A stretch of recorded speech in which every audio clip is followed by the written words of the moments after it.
ಗುರುರ್ಬ್ರಹ್ಮ ಗುರುರ್ವಿಷ್ಣು ಗುರುರ್ದೇವೋ ಮಹೇಶ್ವರಃ ಗುರು ಸಾಕ್ಷಾತ್ ಪರಬ್ರಹ್ಮ ತಸ್ಮೈ ಶ್ರೀ ಗುರವೇ ನಮಃ.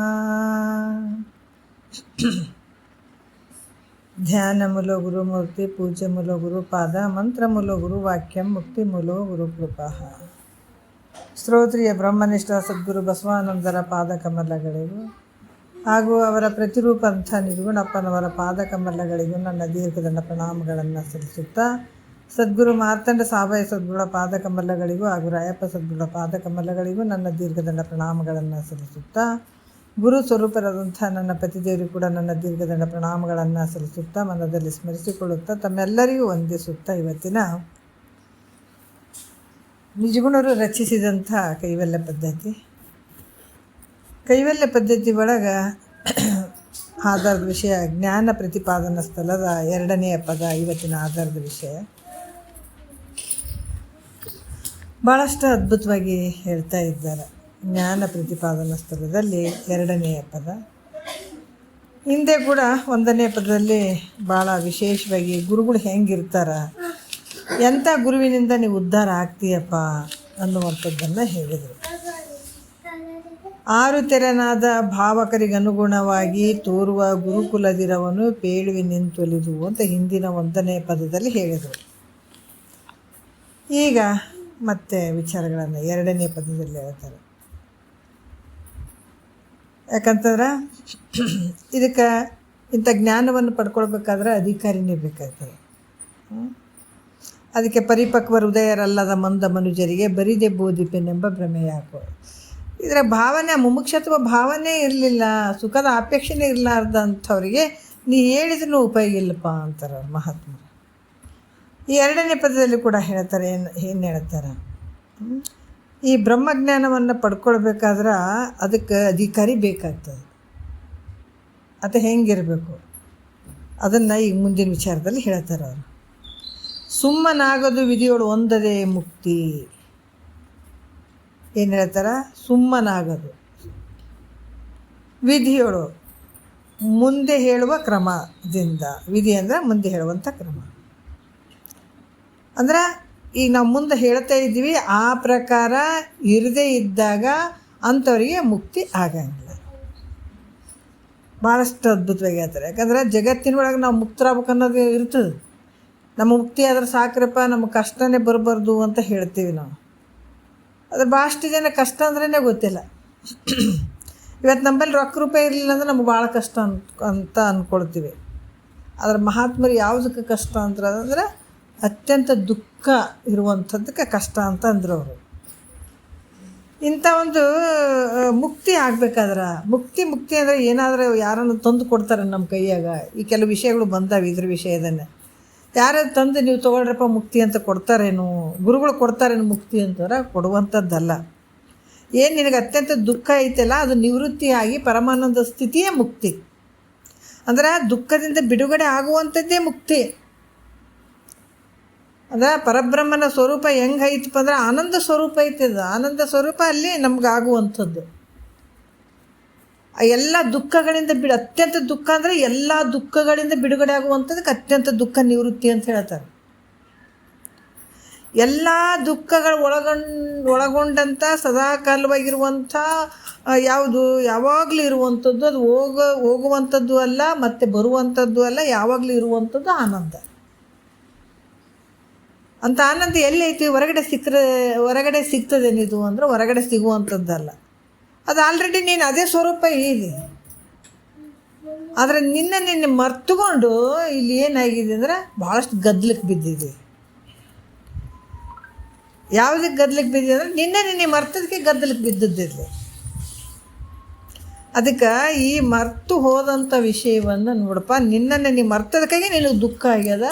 ಈ ಜನನ ಮರಣದ ದುಃಖ ಭಾಳ ಆಗ್ಯದ.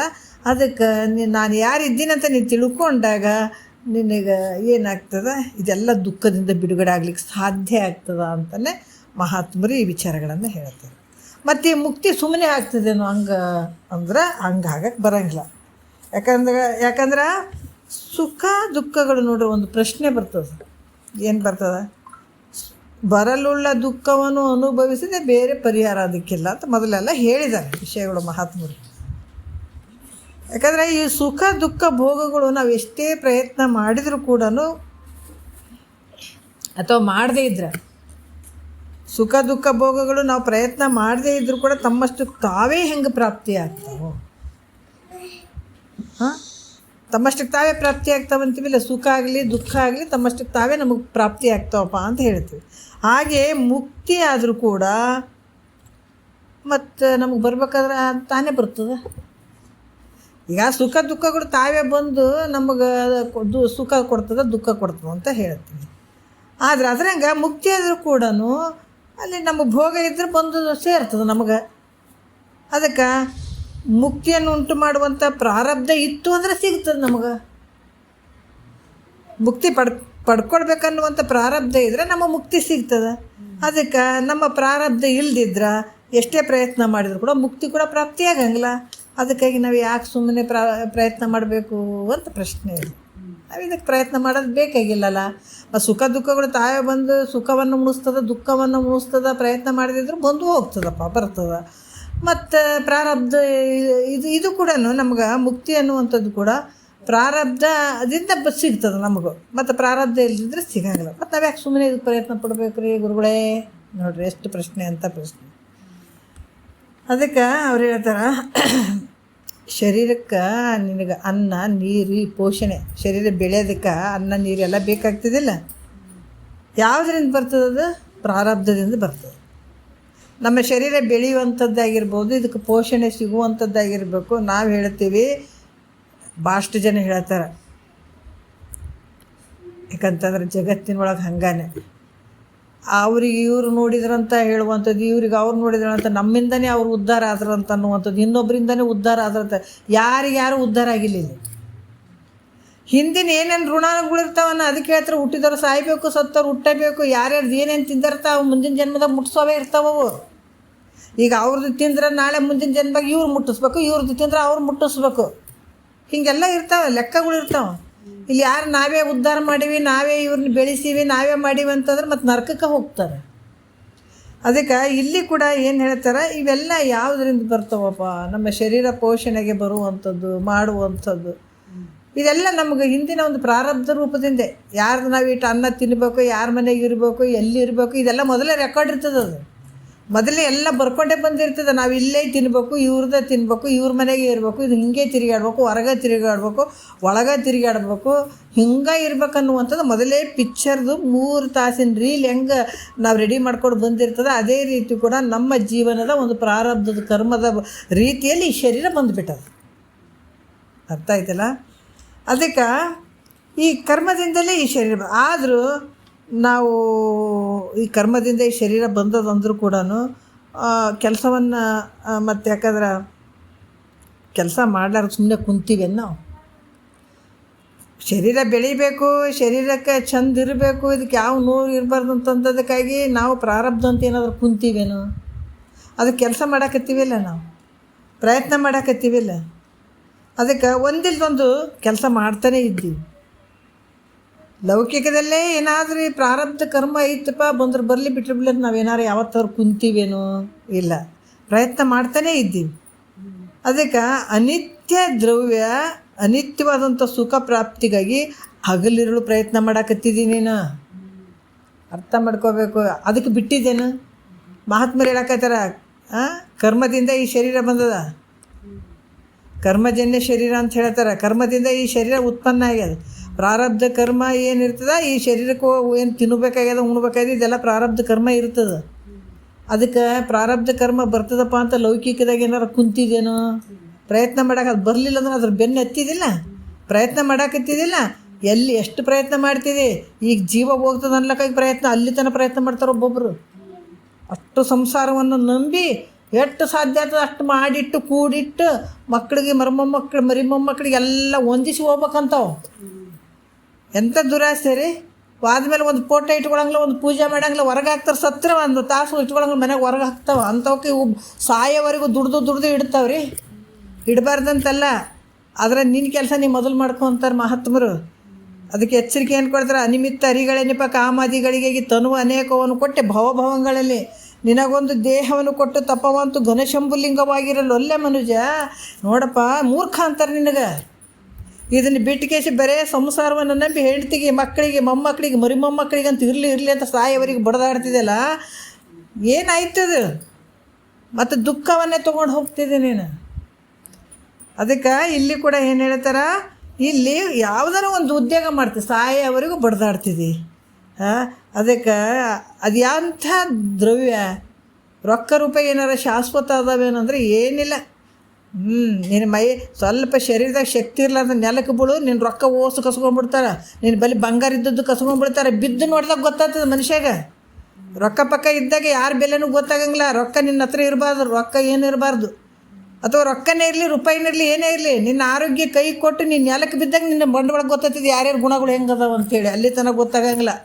ನಿನ್ನ ಕೈ ತುಂಬ ರೊಕ್ಕ ಇದು ರೊಕ್ಕ ಆಸ್ತಿ ಪಾಸ್ತಿ ಇತ್ತು ನಿನಗೆಲ್ಲರೂ ಜೀವ ಮಾಡ್ತಾರೆ. ಯಾವಾಗ ಶರೀರ ಗಟ್ಟಿ ಇರಬೇಕು, ಯಾವಾಗ ಶರೀರ ನೆಲಕ್ಕೆ ಬಿತ್ತಂದಾಗ ಎಲ್ಲರ ಗುಣಗಳು ಬೈಲಿಗೆ ಬರ್ತಾವಲ್ಲಿ. ಆವಾಗ ನೀ ಏನು ಮಾಡೋಕ್ಕೂ ಸಾಧ್ಯ ಇಲ್ಲ, ಪರಮಾತ್ಮನಿಗೆ ನೆನ್ಸೋಕ್ಕೂ ಸಾಧ್ಯ ಇಲ್ಲ. ಯಾಕಂದ್ರೆ ಅದು ಬಹುದೂರ ಹೋಗಿರ್ತಾನೆ ನಿನ್ನಿಂದ. ಯಾಕಂದ್ರೆ ಚಂದ ಶರೀರ ಗಟ್ಟಿದ್ದಾಗ ಅವು ಅನಿತ್ಯವಾಗಿರುವಂಥವಕ್ಕೆ ನಂಬಿಕೆಸಿ ಕುಂತಿದ್ದಪ್ಪ, ನೀವು ಹೋಗು, ನಾನು ನಿನ್ನ ಹತ್ರ ಬರೋಂಗಿಲ್ಲ ಅಂತ ಅನ್ನೋದು. ಪರಮಾತ್ಮ ಯಾಕೆ ಬರ್ತಾನೆ ಹೇಳಿ ಬಿದ್ದ ಕಾಲಕ್ಕೆ? ಅದನ್ನು ಗಟ್ಟಿ ಶರೀರ ಚಂದ ಇದ್ದಾಗ ಅದನ್ನ ನೆನೆಸಿದ್ದಿ, ಅದನ್ನು ಮುಂದ್ಕೊಂತಿ, ಅಪ್ಪ ನನ್ನ ಕಾಪಾಡಪ್ಪ, ನನಗಿದು ಯಾವುದು ಬೇಡ, ನೀನೇ ಗತಿಯಪ್ಪ, ನೀನೇ ನನಗೆ ಆಸ್ತಿದ್ದು ಏನಾರು ಅಂದಿದ್ದೇನೆ, ಒಂದು ಒಳ್ಳೆ ಮಾತು ಅಂದಿದ್ದೇನೆ ಪರಮಾತ್ಮಗೆ? ಏನು ಅಂದಿಲ್ಲ. ಅದನ್ನು ನೆನೆಸೇ ಇಲ್ಲ ನೀನು. ಯಾರು ನೆನೆಸಿದಿ? ಎಲ್ಲ ನಿನಗೆ ತೊಂದರೆ ಕೊಡೋರನ್ನ ನೆನೆಸಿದಿ, ಹೌದಲ್ಲ? ಮತ್ತು ನಿನ್ನ ಬಿಟ್ಟು ಹೋಗೋರನ್ನ, ನೀ ಅವ್ರನ್ನ ಬಿಟ್ಟು ಹೋಗೋರನ್ನ, ಮತ್ತು ಅವ್ರು ನಿನಗೆ ಭೇಟಿ ಆಗಂಗಿಲ್ಲ. ಯಾವ ಜನ್ಮದಾಗ ಇರ್ತಾವೋ ಅವೆಲ್ಲ ಬಿಟ್ಕೊಂತ ಬಂದೀವಿ. ಈಗ ಅಂಥವ್ರನ್ನ ನಂಬಿದ್ಯಪ್ಪ ನೀನು. ಪರಮಾತ್ಮ ಒಳ್ಳೆಯದನ್ನು ಹೇಳ್ತಾನೆ, ಚಂದಿರಿ ಅಂತ ಪರಮಾತ್ಮನ ನೀನು ನಂಬಲಿಲ್ಲ ಅಂದಾಗ ನೀ ಬಿದ್ದ ಕಾಲಕ್ಕೆ ಯಾಕೆ ಬರ್ತಾನೆ ಹೇಳ? ಪರಮಾತ್ಮ ಮುಂದೆ ಬಂದು ನಿಂದಿರ್ತಾನೆ. ನಾನು ನೀನು ಬರೀ ಅವ್ರನ್ನ ನೆನೆಸಿದೆ, ಅವ್ರನ್ನ ಮುಂದಿಟ್ಕೋ ಅಂತಾನದು. ನಾನು ಯಾಕೆ ಬರ್ಬೇಕು ನಿನ್ನ ಹತ್ರ? ಏನು ನನ್ನ ನೆನೆಸಿದೆ ನೀನು ಬರಂಗಿಲ್ಲ, ನಾವು ದೂರ ಇರ್ತೀನಿ ಅಂತ ಅನ್ನೋದು ಬರೋದಿಲ್ಲ, ಸಾಧ್ಯನೇ ಇಲ್ಲ. ಅದಕ್ಕೆ ಇದು ಏನು ಮಾಡ್ತದ? ಉದ್ಯೋಗಗಳನ್ನು ಮಾಡ್ತಾನೆ ಇರ್ತಾನೆ, ಏಟಿದ್ರು ಕೂಡ ಬೆನ್ನತ್ತಾನ. ಪ್ರಾರಬ್ಧ ಐತಂತ ಏನಾರು ಕುಂತಾನೇನಿತಾ? ಇಲ್ಲ. ಯಾಕಂದರೆ ಎಂಥ ದ್ರವ್ಯ ಅಂದರೆ ಅನಿತ್ಯವಾಗಿರುವಂತಹ ದುಡ್ಡು, ಅನಿತ್ಯವಾಗಿರುವಂಥ ಸಂಪತ್ತಿನ ಸಲುವಾಗಿ ಸುಖ ಪ್ರಾಪ್ತಿಯಾಗಲಿ ಅಂತ ಹೆಂಗೆ ಮಾಡ್ತಾನಂದ್ರೆ ಹಗಲಿರುಳು ಕೆಲಸ ಮಾಡ್ತಾನೆ, ಪ್ರಯತ್ನ ಮಾಡ್ತಾನೆ. ಅಂದಮೇಲೆ ಅದು ನಾಶ ಆಗಿ ಹೋಗುವಂಥದ್ದು, ಅನಿತ್ಯವಾಗಿರುವಂಥದ್ದಕ್ಕೆ ಇಷ್ಟೆಲ್ಲ ಪ್ರಯತ್ನ ಮಾಡ್ತೀವಿ ಅಂದಮೇಲೆ ಹೇಳ್ತಾರೆ, ನಿತ್ಯ ಸುಖ ರೂಪ ಆದಂಥ ಮುಕ್ತಿಗಾಗಿ ಯಾಕೆ ಪ್ರಯತ್ನ ಮಾಡಂಗಿಲ್ಲ ನೀನು? ಇದೇ ದೊಡ್ಡ ಅಜ್ಞಾನ ಇರುವಂಥದ್ದು ಇದೆ. ಯಾಕಂತಂದ್ರೆ ನಾವು ಯಾವುದನ್ನು ಮಾಡ್ಬೇಕನ್ನೋದು ನಾವು ಮಾಡೋಂಗಿಲ್ಲ, ಯಾವುದನ್ನು ಮಾಡಬಾರ್ದು ಅನ್ನೋದಿರ್ತದೆ, ಅದಕ್ಕೆ ಭಾಳಷ್ಟು ಒತ್ತು ಕೊಡುವಂಥದ್ದು ಇದು ಅಜ್ಞಾನ. ಹೆಂಗಾಗಿದೆ ನಮ್ಮ ಪರಿಸ್ಥಿತಿ ಅಂದ್ರೆ, ಸುಖದ ಕಡೆ ಬೆನ್ನು ಮಾಡೀವಿ, ದುಃಖದ ಕಡೆ ಮುಖ ಮಾಡೀವಿ. ದುಃಖವನ್ನು ನೋಡಿ ಆ ದುಃಖದ ದಾರಿಯಲ್ಲಿ ಹೋಗಿ ನಮಗೆ ಸುಖ ಆಗಲಿ ಅನ್ನಕತ್ತೀವಿ ಅಂದ್ರೆ ಹೋಗೋದೇ ದುಃಖದ ಮಾರ್ಗದಾಗ. ಇನ್ನು ಸುಖ ಹೆಂಗಾಗ್ತದಪ್ಪ ನಿನಗೆ? ನಾವೆಲ್ಲಿ ದುಃಖದ ಮಾರ್ಗಕ್ಕೆ ಹೊಂಟಿವಪ್ಪ? ನೀವು ಅನ್ಬೋದು ಶಿಷ್ಯರು, ಯಾಕಂದ್ರೆ ನಾನು ಹೆಂಡ್ತಿ ಮಕ್ಕಳು ನನ್ನ ಸರ್ವಸ್ವನೇ ಅವ್ರು ಅದಾರ, ಅವರಿಂದನೇ ನಾನು ಇದ್ದೀನಿ, ಮತ್ತು ಅವರಿಂದನೇ ನಾನು ಸುಖ ಐತೆ, ನಾನು ಅದಕ್ಕೆ ಅವ್ರು ಬೆನ್ನು ಹತ್ತೀನಿ ಅಂತ ನೀನು ಅನ್ಬೋದು. ಆದರೆ ನಿನಗಿಲ್ಲಿ ಸುಖ ಕೊಟ್ಟಂಗೆ ಆಗ್ಬೋದು, ಜನ್ಮ ಜನ್ಮಾಂತರ ಅದು ದುಃಖನೇ ಐತದ. ಅದಕ್ಕೆ ಮಹಾತ್ಮರು ಹೇಳ್ತಾರೆ, ದುಃಖದ ಕಡೆ ಮುಖ ಮಾಡಿದೆ, ಸುಖದ ಕಡೆ ಬೆನ್ನು ಮಾಡಿದೆ, ನಿನಗೆ ಸುಖ ಹೆಂಗೆ ಗೋಚರ ಆಗ್ತದಪ್ಪ ಅಂದ್ರೆ ಆಗಂಗಿಲ್ಲ. ಅದಕ್ಕೆ ಅಂದಮೇಲೆ ಇದು ನಿತ್ಯ ಮುಕ್ತಿ. ಯಾಕಂದರೆ ನಿತ್ಯ ಸುಖರೂಪವಾದಂಥ ಮುಕ್ತಿಗಾಗಿ ಯಾಕೆ ಪ್ರಯತ್ನ ಮಾಡಬಾರ್ದು? ಯಾಕಂದ್ರೆ ಅವಶ್ಯವಾಗಿ ಪ್ರಯತ್ನ ಮಾಡಲೇಬೇಕು.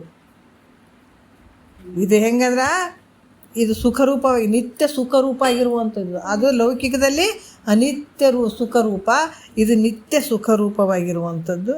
ಅದಕ್ಕೆ ಇದರಲ್ಲಿ ಪ್ರಯತ್ನ ಅವಶ್ಯಕವಾಗಿ ಮಾಡಲೇಬೇಕು. ಪ್ರಯತ್ನ ಮಾಡದಿದ್ದರೂ ಭೋಗಗಳು ಒಮ್ಮೆ ದೊರಿಬೋದು ನೋಡ್ರಿ.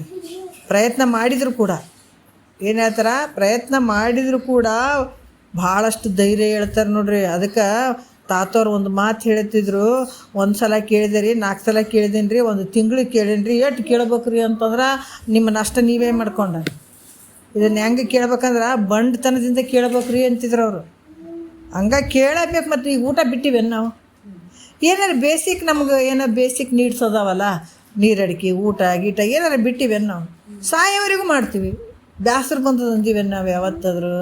ಬ್ಯಾಸ್ರ ಬಂದದಂತ ಹೇಳಲ್ಲೇ ಇಲ್ಲ ನಾವು. ಅದ್ರಾಗ ಮತ್ತು ಇದಕ್ಕೆ ಯಾಕೆ ಬೇಸರ ಮಾಡ್ಕೋತಿ? ಇದನ್ನು ಹೆಂಗೆ ಊಟ ಅವಶ್ಯಕತೆ ಇದೆ, ಇದನ್ನು ಅದ್ರ ಭಾಗ ತಿಳ್ಕೊಬೇಕು. ಇದು ಪ್ರತಿನಿತ್ಯ ನಾ ಕೇಳ್ತೀನಿ ಅಂದ್ರೆ ಇಟ್ಕೊಂಡ್ಬಿಡ್ಬೇಕು. ಗುರು ಹೇಳ್ದಂಗೆ ಕೇಳ್ತೀನಿ, ಮನನ ಮಾಡ್ತೀನಿ, ನಿಧಿಧ್ಯಾಸನ ಮಾಡ್ತೀನಿ ಅನ್ನುವಂಥದ್ದು ಇಟ್ಕೊಂಡ್ಬಿಡ್ಬೇಕು. ಮತ್ತೇನು ಹೇಳ್ತಾರ? ಪ್ರಯತ್ನ ಮಾಡಿದರೂ ಕೂಡ ಭೋಗಗಳು ಒಮ್ಮೆ ದೊರೀಬಹುದು ಮತ್ತು ದೊರೆಯದೇ ಹೋಗ್ಬೋದು. ಪ್ರಯತ್ನ ಮಾಡಿದರೂ ಕೂಡ ಭೋಗಗಳು ಸಿಗ್ಬೋದು ಅಥವಾ ಸಿಗದೆ ಹೋಗ್ಬೋದು. ಇದು ಹಂಗಲ್ಲ. ಸಂಸಾರದಾಗ ನೀ ಎಷ್ಟೇ ಪ್ರಯತ್ನ ಮಾಡಿದರೆ ಸಿಗ್ಬೋದು, ಸಿಗದೆ ಹೋಗ್ಬೋದು. ಅದ್ರ ಬೆನ್ನು ಹತ್ತಿ ನೀ ದಮ್ಮಗಟ್ಟಂಗೆ ಆದರೂ ಕೂಡ ಅದು ಸಿಗ್ಬೋದು, ಸಿಗದೇ ಇರ್ಬೋದು. ಹೇಳ್ತಾರಲ್ಲ, ಮಕ್ಕಳು ಓದಿರ್ತಾವೆ, 20-30 ವರ್ಷ ಓದಿರ್ತಾವ, ನೌಕರಿ ಆಗ್ಬೋದು, ಬಿಡ್ಬೋದು. ಹೌದಲ್ಲ? ಎಷ್ಟು ವರ್ಷದಿಂದ ಓದ್ಯಾರ ಹೇಳ್ರಿ ಕಷ್ಟಪಟ್ಟು? ಯಾವ ಗುರಿ ಇಟ್ಕೊಂಡು ಓದಿದ್ರು ಅವರು? ಉದ್ದೇಶ ಏನು? ನಾ ಸುಖವಾಗಿರಬೇಕು, ನೌಕರಿ ಆಗ್ತದ, ನಾನು ಚಂದ ಇರಬೇಕು ಅಂತ. ಯಾವಾಗ ಫಸ್ಟ್ ಸ್ಟ್ಯಾಂಡರ್ಡ್ಲಿಂದ 20-25 ವರ್ಷ ತನಕ ಮಕ್ಕಳು ಕಷ್ಟಪಟ್ಟು ಓದ್ತಾರ, ಅದು ನೌಕರಿ ಆಗ್ಬೋದು, ಬಿಡ್ಬೋದು, ಯಾರಿಗೆ ಗೊತ್ತು? ಹೌದಿಲ್ಲ? ಅದ್ರಾಗ ಇದು ಹಂಗೈತೇನು ಮೋಕ್ಷದ್ದು ಅಂದ್ರೆ, ಮೋಕ್ಷಕ್ಕಾಗಿ ನೀನು ಪ್ರಯತ್ನ ಮಾಡಿದ್ರೆ ಅದು ಯಾವತ್ತೂ ವ್ಯರ್ಥ ಅಲ್ಲ. ನೋಡ್ರಿ, ಭಾಳಷ್ಟು ಒಂದು ತಿಂಗಳದಾಗ ನಮಗೆ ಸಮಯನೇ ಇಲ್ಲರಿ ಅಂತಾರೆ. ಸಮಯ ನೀ ಮಾಡ್ಕೋಬೇಕು. ಇದಕ್ಕೆ ನೀ ಎಷ್ಟು ಸಮಯ ಮಾಡ್ಕೋತಿ ಅಷ್ಟು ಫಲಗಳದಾವ ನಿನಗೆ. ತಿಂಗಳದಾಗ ನಮ್ಗೆ 3-4 ದಿವಸ ಸ್ವಲ್ಪ ಟೈಮ್ ಇರ್ತದೆ ರೀ. ಮತ್ತು ಎಷ್ಟಾಗ್ತದೆ ಅಷ್ಟು ಕೇಳ್ತೀನಿ ರೀ ಅಂತಂದ್ರೆ, ಅದು ನೀವು ಏನು ಒಂದು ಅರ್ಧ ಗಂಟೆ ಕೇಳು, ಒಂದು 10 ನಿಮಿಷ ಕೇಳು, ನೀವು ಕೇಳಿದ್ದಿರ್ತದಲ್ಲ, ಅದು ವ್ಯರ್ಥ ಅಲ್ಲ. ಅದು ಎಷ್ಟು ಕೇಳಿದ್ರೆ ಅದು ನಿನಗೆ ಅದು ಫಲ ಸಿಕ್ಕೇ ಸಿಗ್ತದೆ. ಅವಶ್ಯವಾಗಿ ನಿನಗೆ ನೀನು ಮತ್ತು ಪ್ರತಿನಿತ್ಯ ನಾ ಕೇಳ್ತೀನಿ ರೀ, ಬಿಡಂಗಿಲ್ಲ ರೀ. ನೀ ಸುಮ್ಮನೆ ಕುಂತು ಕೇಳು ಅಷ್ಟೇ. ಕಿವಿ ಒಂದು ಗಟ್ಟಿ ಇರಬೇಕು, ಮನಸ್ಸೊಂದು ಕುಂತು ಒಂದೇ ಕಡೆ ಇಟ್ಕೊಂಡು ಗುರುಗಳ ವಾಕ್ಯಗಳನ್ನು ಕೇಳ್ಬೇಕಟ್ಟೆ. ಇಲ್ಲಿ ಕೆಲಸ ಏನಿಲ್ಲ. ಮೈತ್ರಿದೇವಿ ಮತ್ತು ಅದನ್ನೇ ಕೇಳಿದ್ದಕ್ಕೆ ಏನು ಕೇಳಿದಳು? ನನಗೆ ಆ ಕೆಲಸ ಮಾಡಿ, ಈ ಕೆಲಸ ಮಾಡಿ, ಅದಕ್ಕೆ ಸುತ್ತರಿ, ಇದು ಸುತ್ತರಿ, ಆ ಕರ್ಮ ಮಾಡಿ, ಈ ಕರ್ಮ ಮಾಡಿ, ಯಜ್ಞ ಆಗೋದಿಗಳು ಮಾಡಿ, ಜಪ ತಪ ಮಾಡ. ನನಗೆ ಆಗೋದಿಲ್ಲಪ್ಪ, ನನಗಾಗೋದಿಲ್ಲ. ನನಗೇನಂದ್ರೆ ಬರೀ ನೆನಪು ಮಾಡಿದ್ರೇ ಇಂಥ ಜನನ ಮರಣ ರೂಪದ ದುಃಖ ನಿವೃತ್ತಿ ಆಗಿಬಿಡ್ಬೇಕು ಅನ್ನೋದಂತಾನೆ ಕೇಳಿದಳಕ್ಕೆ. ಅದಕ್ಕೆ ಇಲ್ಲಿ ಶಿಷ್ಯರಿಗೆ ಎಂಥ ಒಂದು ಅದ್ಭುತ ರೀ. ಕರ್ಮ ಮಾಡಿ ಮಾಡಿ ಬ್ಯಾಸರ ಬರಬೇಕು. ಕರ್ಮ ಎಷ್ಟು ದಿವಸ ಉಪವಾಸ ಇರ್ತೀವಿ, ಎಷ್ಟು ದಿವಸ ಯಜ್ಞ ಯಾಗಾದಿಗಳನ್ನು ಮಾಡ್ತೀವಿ, ಎಷ್ಟು ದಿವಸ ಜಪ ತಪ ಮಾಡ್ತೀವಿ. ಈ ಶರೀರ ಗಟ್ಟಿದ್ದಾಗ ಮಾಡ್ತೀವಿ ಅಟ್ಟೇನೆ. ಶರೀರ ಬಿದ್ದ ಕಾಲಕ್ಕೆ ಯಾವ ಮಾಡೋಕ್ಕಾಗಲ್ಲ ನನಗೆ. ಎಷ್ಟು ಜನ ಹುಟ್ಟಿನ ಸಾಯೋರಿಗೆ ಉಪವಾಸ ಮಾಡ್ತಾರೆ, ಹೌದಿಲ್ಲ? ಒಂದೊಂದು ತಿಂಗಳು ಉಪವಾಸ ಮಾಡ್ತಾರೆ. ಎಷ್ಟು ದಿವಸ ಮಾಡ್ತಾರೆ? ಇಲ್ಲರಿ, ಒಂದು 40-50 ವರ್ಷ ಆಯ್ತಂದಗಳನ್ನೇ. ಇಲ್ಲರಿ, ಭಾಳ ಮಾಡೀನಿ ರೀ, ನಾ ಮೊದಲ ಉಪವಾಸ ಮಾಡೀನಿ, ಈಗ ನನ್ನ ಕೈಲಿ ಆಗಂಗಿಲ್ಲ ಅಂತ. ಮತ್ತು ಅಷ್ಟು ದಿವಸ ಉಪವಾಸ ಮಾಡಿದ್ರೆ ನೀನು ಭಾಳ ಆನಂದವಾಗಿರ್ಬೇಕಾಗಿತ್ತು ಈಗ, ಹೌದಿಲ್ಲ? ಭಾಳ ದಿವಸದಿಂದ ಮಾಡಿದೆಲ್ಲ, ಪ್ರತಿ ತಿಂಗಳ ಪ್ರತಿ ವರ್ಷ ಮಾಡ್ತೀನಿ ಅಲ್ಲಿಂದ 20-30 ವರ್ಷ ನಾವು ಉಪವಾಸ ಮಾಡೀನಿ ರೀ. 20-30 ವರ್ಷದಿಂದ ನಾನು ಜಪ ಮಾಡಿದ್ದೀನಿ, ತಪ ಮಾಡಿದ್ದೀನಿ, ಎಲ್ಲ ಮಾಡಿದ್ದೀನಿ ಅಂದ್ರೆ ನೀ ಭಾಳ ಆನಂದವಾಗಿರ್ಬೇಕಾಗಿತ್ತು. ಈಗೇನು ವಟ ವಟ ವಟ ವಟ ಅನ್ಕೊಂತ ಕುಂದಿರ್ತೀವಿ ಮನ್ಯಾಗ. ಹೆಂಗೆ ಹಬ್ಬ ಹುಣ್ಣಿಗೆ ಬಂದಾಗ ಕೆಲವ್ರು ನೋಡಿ ಒಂದು ಚಮಚ ಮೊದಲು ಮಾಡಿ ಬಿಡಂಗಿಲ್ಲ, ತೊಳಿತಾರೆ. ಒಂದೊಂದು ತಿಂಗಳು ಉಪವಾಸ ಇರ್ತಾರೆ. ಆವಾಗ ನಾನು ಇಷ್ಟೂ ಮಾಡಿದೆ, ಇದು ಬಂದ ನೋಡಿ ಸೊಸಿ ಪಸಿ ಬಂದಿತ್ತು ಮನೆಗೆ ಅಂದ್ರೆ ಇಷ್ಟೋ ಮಾಡಿದೆ, ಇದು ಒಂದೂ ಮಾಡಬಲ್ದು ಅಂತ ಇನ್ನೊಂದಿಷ್ಟು ಬೈಕಂತ ಮಾಡ್ಕೊತ ಕುಂತು ಇನ್ನೊಂದಿಷ್ಟು ಮನಸ್ಸು ಕೆಡ್ಸ್ಕೋತೀವಿ. ಅಲ್ಲಿ ಸುಮ್ಮ ಕುಂದ್ರಕ್ಕಾಗ್ತದೆ ನಿನಗೆ? ಯಾಕಂದ್ರೆ ಸುಮ್ಮ ಕುಂದಿರ್ಬೇಕು. ಯಾಕೆ ಸುಮ್ಮ ಕುಂದಿರ್ಬೇಕಂದ್ರೆ ನಿನ್ನ ಅವಧಿ ಮುಗೀತಲ್ಲಿ. ವಯಸ್ಸಾಗಿ ನಿನ್ನ ಜಾಗಕ್ಕೆ ಇನ್ನೊಬ್ರು ಬಂದು ಬಿಟ್ಟಾಗ ನೀ ಏಟು ಓದಿರ್ತೀನಿ ಅಂದ್ರೆ ನಡೆಯಂಗಿಲ್ಲ ಅಲ್ಲಿ. ಅವಾಗ ನೀನು ರೂಢಿ ಮಾಡ್ಕೋಬೇಕು, ಸುಮ್ಮ ಕುಂದ್ರೋದು ಕಲಿಬೇಕು ಅವಾಗ. ಅದಕ್ಕೆ ಮಾತಾಡಿ ಕೊನೆಗೆ ನೋಡ್ರಿ, ಮಾತಾಡ್ತೀವಿ, ಚಂತನ ಮಾತಾಡ್ತೀವಿ, ಹೌದಿಲ್ಲ? ಚಂತನ ಮಾತಾಡಿ ಮನಸ್ಸು ಗದ್ದಲಕ್ಕೆ ಹಾಕ್ಕೊಂಡಿರ್ತೀವಿ, ರಾತ್ರಿ ಮಕ್ಕೋತೀವಿ, ಮಾತಾಡ್ತಾ ಸುಮ್ಮನಾಗಿಬಿಡ್ತೀವಿ, ಹೌದಿಲ್ಲ? ಇನ್ನು ಮಾತಾಡ್ತಿರ್ತಾರೆ ಕೆಲವರು, ನಮ್ಮ ಜೊತೆ ಮಾತಾಡ್ತಾ ಗಪ್ಪೇ ಆಗಿಬಿಡ್ತೀವಿ. ಗಪ್ಪಾಗಿ ಮುಂಜಾನೆ ಹೇಳ್ತೀವಿ, ಏನು ರೀ ಮಾತಾಡಕತ್ತಿದ್ರಿ, ನಾವು ಗಪ್ಪಾಗಿಬಿಟ್ಟಿವಿ ರೀ, ನಿದ್ದಿನೇ ಬಂದುಬಿಡ್ತೀವಿ, ಭಾಳ ಚಂದ ಮನೆಗಿದ್ದು ನೋಡ್ರಿ ಅಂತೀವಿ. ಯಾವಾಗ ನಿನಗೆ ಆನಂದ ಆಯಿತು? ನೀ ಗಪ್ಪದಾಗ, ಹೌದಿಲ್ಲ? ನೀ ಗಪ್ಪದಾಗೆ ಆನಂದ ಐತಿ, ನೀ ಮಾತಾಡೋಕೆ ಆನಂದ ಇದ್ದೇನು? ಆ ಮಾತು ಈ ಮಾತಂತೆಲ್ಲ ಮಾತಾಡ್ಕೋತ ಹೋಗಿ ಗಪ್ಪಾಗಿಬಿಟ್ಟಿದ್ದೆ. ಅದ್ರಂಗ ಇಲ್ಲಿ ಕೂಡ ನೀ ಏನು ಸಂಸಾರ ಅದು ಇದು ಅಂತೆಲ್ಲ ಮಾಡ್ಕೊಂಡು ಬಂದು ಅದ್ರ ಜೊತೆ ಗುರುವಿನ ವಾಕ್ಯ ಕೇಳ್ಕೊಂಡು ಬಂದು ಕೊನೆಗೆ ಗಪ್ಪಾಗಿ ಬಿಡ್ಬೇಕು. ಮತ್ತು ಅದೇ ರೀತಿ ಒದರಿ ಆಡ್ತೀನಿ ಅಂತಂದ್ರೆ ಹುಚ್ಚು ನಾಯಿ ಅಂತಾರೆ ಅಷ್ಟೇ. ಆಯ್ತು, ಅಷ್ಟೇ ನಿನ್ನ ಅವಧಿ ಅಷ್ಟೇ. ಅದಕ್ಕೆ ಎಲ್ಲ ರೀತಿಯಲ್ಲಿ ಎಲ್ಲ ಕಾಲಗಳಲ್ಲಿ ನನಗೆ ಅಧಿಕಾರ ಇರೋಂಗಿಲ್ಲ. ಸುಮ್ಮನೆ ನೋಡ್ಕೊಂತ ಗಪ್ಪಿರಬೇಕು.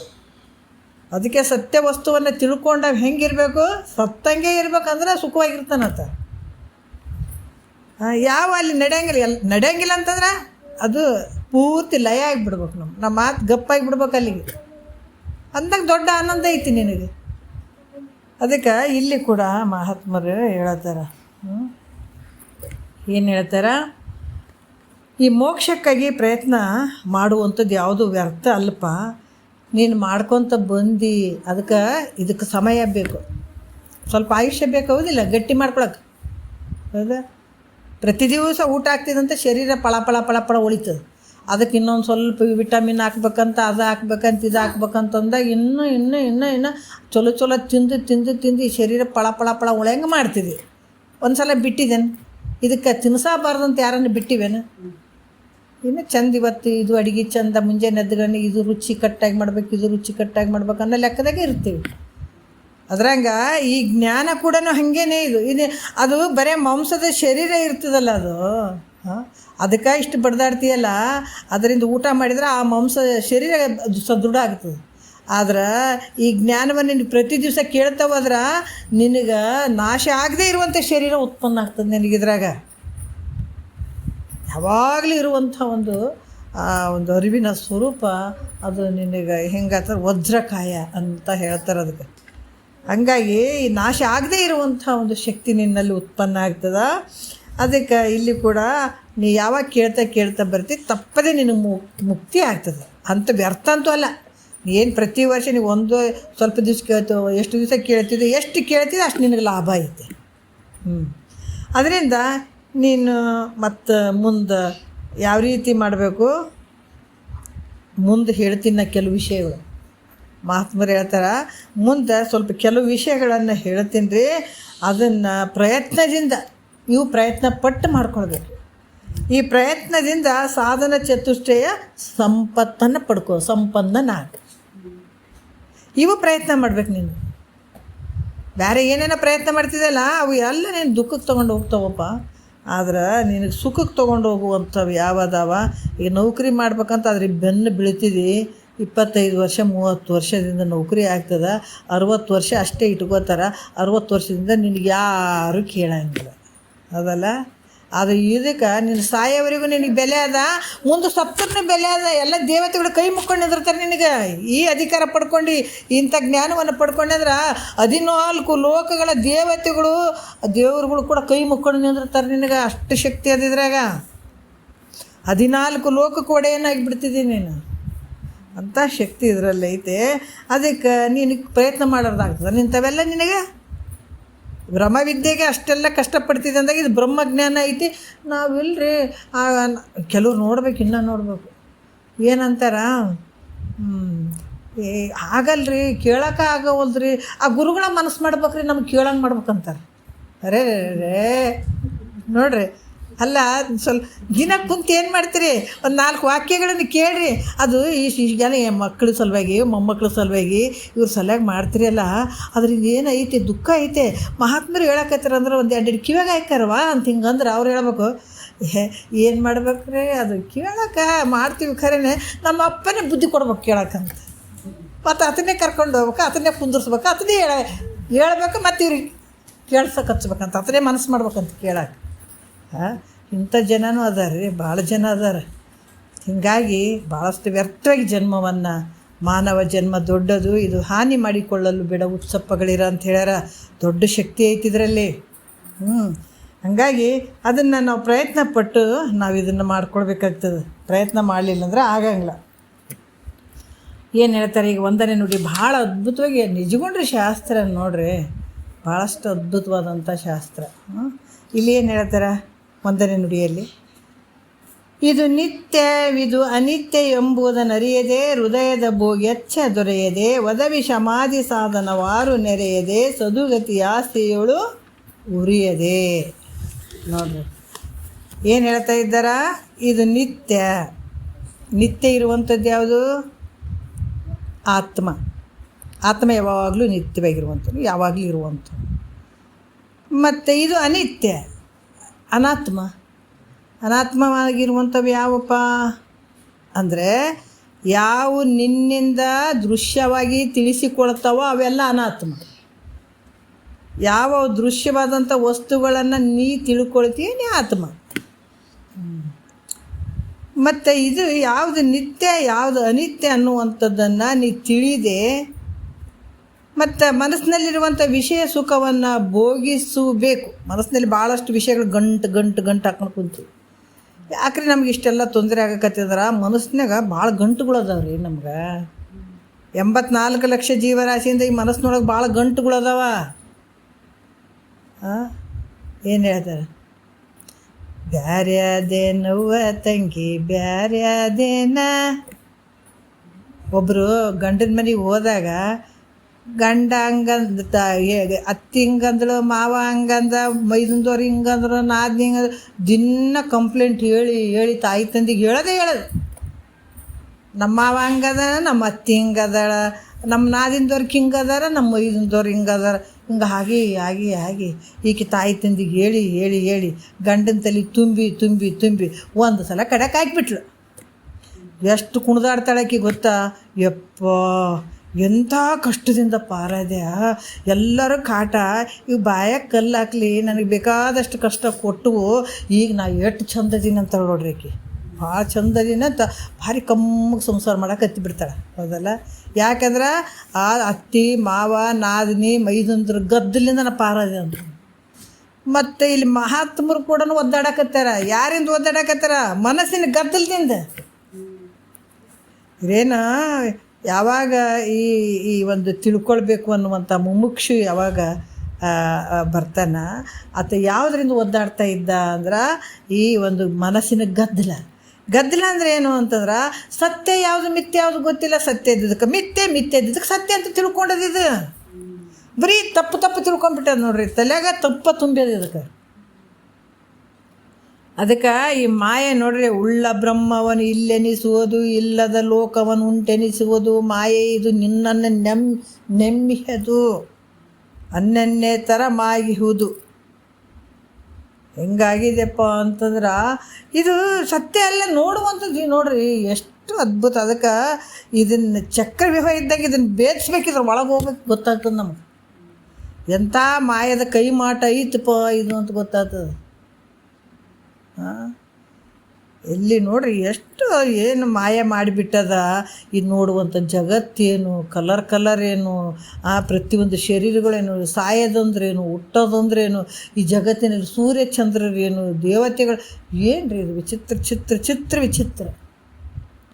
ಬಟ್ ಎಲ್ಲ ನಿನ್ನ ಬೆಳಕಿನಾಗ ನಡೆದದನ್ನೇ ಅದೇ ಅರ್ಥ ಆಗೋಲ್ದಲ್ರಿ. ಇದು ಎಂಥದ್ದು ಅಜ್ಞಾನ.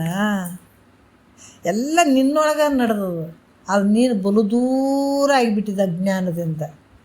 ಅದು ನಿನಗೆ ಹತ್ತನೇ ಒಲ್ದು ಅಂತಂದಾಗ ಎಂಥ ದೊಡ್ಡ ಅಜ್ಞಾನ ಇದೆ.